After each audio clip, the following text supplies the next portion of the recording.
Hello, welcome to BRK. I am yourself, Verma. Today, we are in the studio with Advocate Aditya Malaila, Immigration and Law Consultant. Hello, Aditya. Hello, hi, how are you? Aditya, how are you? Very good, thank you for asking. Thank you, Aditya. Let's talk about I-10 in a very brief way, but if we look at it in detail, after entering I-140, what is its duration time? What are the phases that one has to face after entering the US? After going to the US, if one wants to enter it, so as an immigration law consultant, as an EB-5 expert, as an EB-5 visa expert, we consult many people on a consulting basis, but we have already talked about I-10 in advance. How long does it take to get to the I-140 stage? Once you get to the I-140 stage, you will also see the adjustment of status and the employment authorization document related to the EAD. If you have a spouse, if you do not have this ID, you will be eligible to work. Next, you will get a green card. It is everyone's dream to get a green card. So, how long does it take? We will also talk about this in a further video. As a continuation of this, in sync with these topics, if any one of us wants to migrate to America, then America is definitely a dream destination for them. We want to migrate to America, earn in dollars, and earn well in America.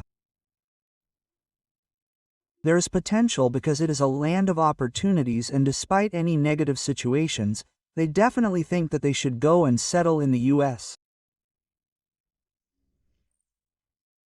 So for those who go the conventional way, as I said in the previous video, there are two ways. The usual ways are through education or through direct job. In the previous video, I talked about going through some education. Direct job means that after graduation, most of the time, people want to go into software and they want to do software jobs. So we are talking about that stream. So here, there are some multinational companies and those companies send them on projects there, so that is an option to enter the US. So of course, in that too, they are in the HH category. If you don't have a visa, you need to sponsor an L category visa. H category means we have a lottery-based system. L category means it's a justified system. It doesn't mean there are so many quotas, but there is no local requirement for this particular skill. But if they can justify that company, they can go and settle there. But they have to go to the I-140 stage. Usually, for those who went through these conventional methods, the minimum is like 3 to 5 years. The best time is 3 to 5 years. So, they went to the I-140 stage. It's very great. It seems to have gone very fast, but usually, it takes 5 to 7 years. Why does it take? Let's say now they want to migrate to the US. They go through education, right? 2 years opt, 2 plus 1, that is 3 years, that is 5 years. Like let's say, inside they take H1. H1 means that there is a lottery system, that is, there are so many visas annually. For that, you have to file a lottery, and the employer has to sponsor that H1B visa for us, and after that, it should come to us.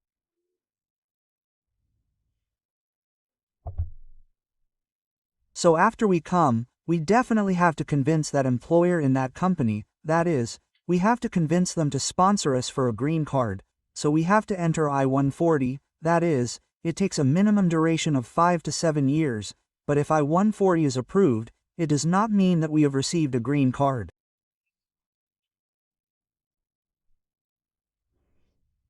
In the current scenario in the US, to get a green card, so priority dates mean that when I-140 is approved, there is a priority date.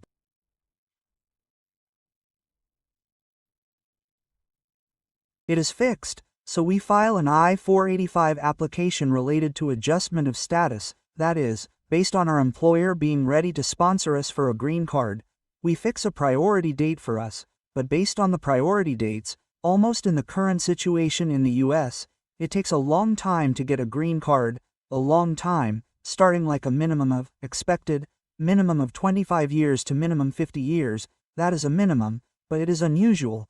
But the thing to say is that now if you look at the statistics, they say it can take 100 to 150 years.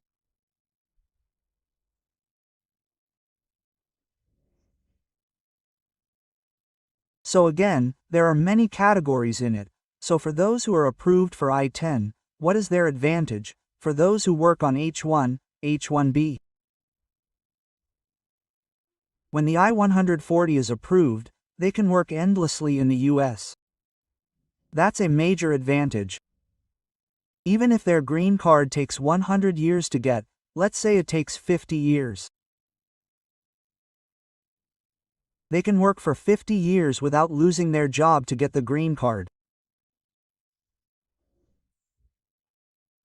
So, people on I-140 can change jobs, that is, if their I-140 is approved, if they change jobs, either because their priority dates change or because their nature of the job changes, or if they transfer it, they will have some constraints when transferring that priority. What are the constraints? Like, let's say my priority date is fixed for the green card after the I-140 is approved. Based on that queue, green card issue means that only a specific amount of green cards are issued annually. There's a limit for that. So based on that limit, now many of our people have migrated, so there is a very high limit, which means there is a big queue. So what happens? It takes 50 years or more than 50 years to get a green card. What do you think about the I-10 issue? So it is a major thing, which means you have to be able to satisfy the employer. That is, the employer should be convinced. Okay, you mean you are a key role player. That employer will file for you only if they feel that you are an American. Now there is a foreign citizen. Let's say we are a foreign citizen, that is, an American.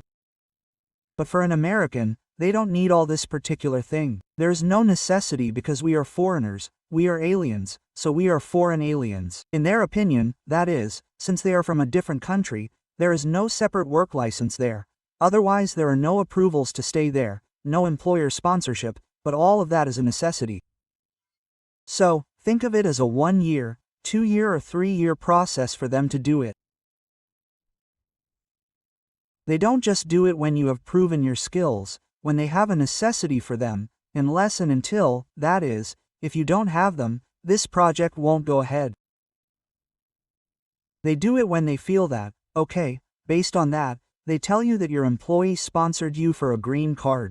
Usually, okay, this is the usual method. Further, in further videos, we talk about how long it actually takes to get a green card, and when we can change jobs after we get the I-140, how long it takes to change jobs, how long it takes to change jobs, how many days after filing an adjustment of status, and if the nature of the job is the same, we transfer it easily. Will it be difficult or not? Let's talk about what it would be like if the nature of the job changed. Thank you Aditya Garu in further videos. Thank you for your information. Thank you Andy.